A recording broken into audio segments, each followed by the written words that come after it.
Good to see you all.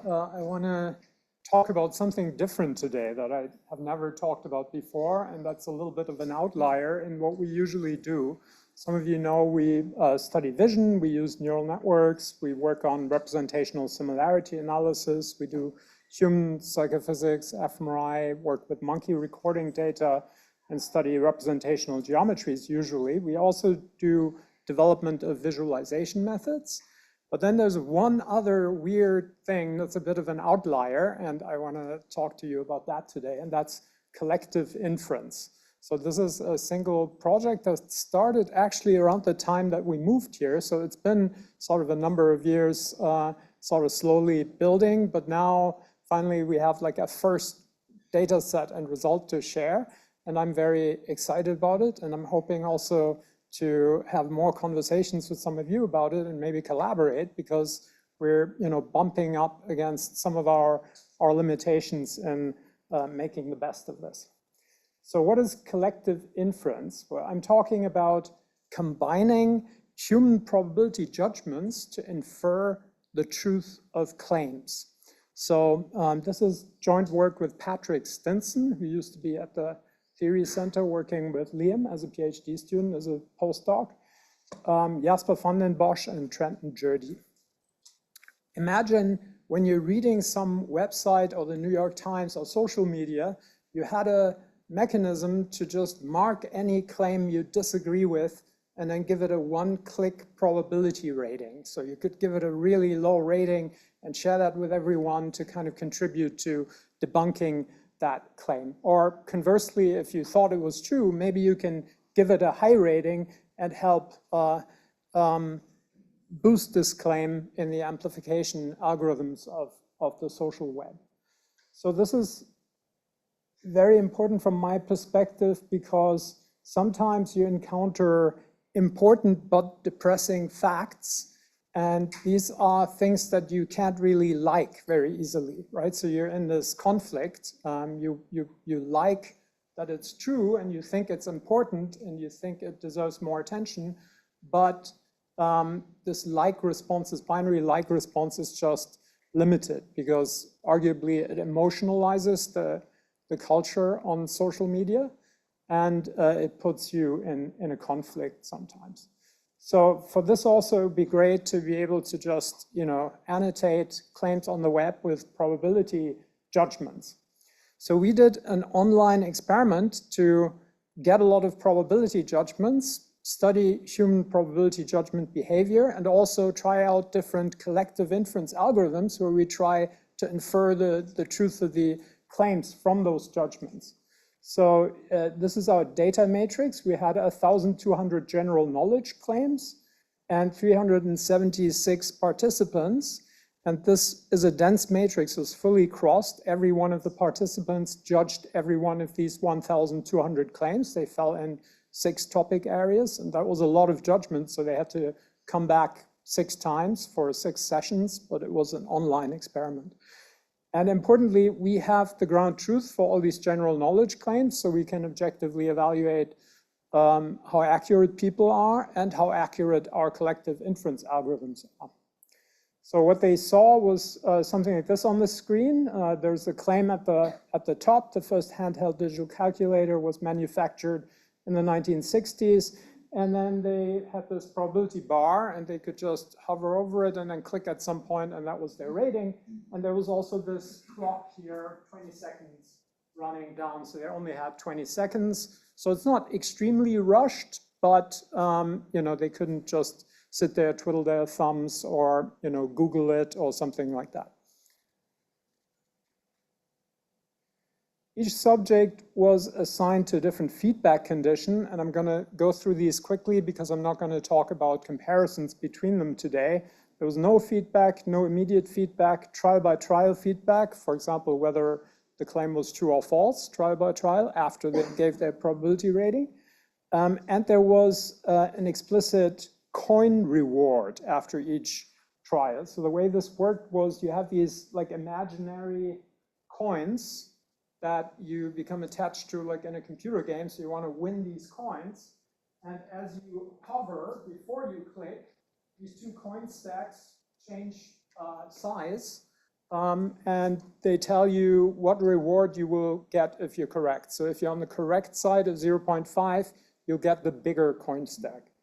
And the reward function followed one of these functions. So it's always the continuous rating in the unit interval minus the binary truth, absolute value of that taken to a power, and it's the complement of that. So if the power is 2, that's this function in the middle here, that's called a proper scoring rule. So then the best way to optimize your coin reward is to give well-calibrated judgments. So to accurately communicate how what do you think the probability is. Whereas the other two, this one encourages overconfidence. So you're rewarded for being overconfident, maybe a little like in the real world in some scenarios. And here you're rewarded for being underconfident. So we want to see how we can push this around, but I'm not going to talk about those comparisons. It seems to have surprisingly little effect, early analyses suggest. So what is this problem that we call P-true? Well, it's the problem of inferring the probability of these claims given a possibly sparse, so in real world settings, it would usually be a sparse or even very sparse matrix of judgments, right? So all the white parts here are meant to be missing, and then you have these unit interval probability ratings. So you're supposed to infer the probability of the claims. I find that super fun to think about. You might think about averaging all the probabilities, but then maybe once you have the averages, you want to take that average and compare it to each person's rating of all the claims, and maybe then someone who's totally uncorrelated with the average, you want to downweight. Maybe you don't trust that person. You think that person might not be reliable. But there is a probabilistic inference perspective on this. So for each of these claims, there is a binary truth, and there might be other claim properties characterizing, for example, the relevant topic areas or something like that. We call this tau, but we haven't been using and exploring that aspect a lot so far. And then for every peer is different, right? So we want to model the individual peer behavior in order to do as well as possible at inferring the truth of the claims, right? So intuitively, for example, someone who's inaccurate should be downweighted, someone who's overconfident should be calibrated, and that would implicitly happen in the probabilistic inference, right? So the game is to specify the rating likelihood for one peer, so that's the probability indexed by this psi vector that characterizes that peer's behavior, the probability of the rating given the binary truth of the claim, and possibly other properties of the claim. And then you want to specify a data likelihood for this entire matrix and then do inference on this. So this is a really fun machine learning problem. And it's related to a lot of literatures that are somewhat separate. Opinion pooling is one, structured expert judgment, item response theory in human behavioral studies, collaborative filtering, crowdsourcing, matrix factorization, and sort of like in the intersection of these. So we find it very stimulating to think about it. So here's an example of a possible model. We call this the accuracy confidence model. So this model uses two parameters to characterize the behavior of every person. We call these people peers because we think of them as kind of collaborating like scientists in peer review. So for every setting of the confidence and accuracy parameter, you get a different truth conditional rating density here that describes the probability density over the unit interval when the claim is true. And then there's another one when the claim is false. So here would be sort of reliable people. In this row, they're perfectly confident, so they're well calibrated. Here they're underconfident or overconfident. So this is one particular model, and this has a mathematically specified form for these densities. However, when we look just empirically at the truth conditional rating histograms, we see that what I just showed you is not a good model. So here you see these histograms for true claims and for false claims. And you see that it's a very particular and interesting shape. And in green there, you see the calibration function, which is the probability that the claim is true, given that the rating is in some bin along the horizontal axis there. So we see from the calibration function, it doesn't follow the diagonal. So people are very, on average, this is pooled across all participants, very overconfident. So when they say, for example, the probability is 0.9, then actually it's something more like 0.65 perhaps. The individual judgment behavior is remarkably variable. So when you look at each subject separately in terms of this truth conditional rating histogram and calibration function, you see really very different distributions.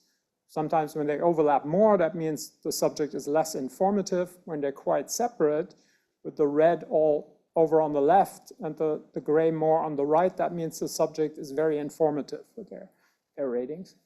And these are also very replicable. We have a lot of data here, so we can just look at a different set of claims, and we can see that these are real inter-subject differences, not just random variation. So let's look at some algorithms, starting with naive things you might do with the data, such as majority vote, where you impose a threshold of 0.5 and you look at how many people essentially gave it a thumbs up, except they gave a continuous rating, and then count to averaging and then to more interesting methods.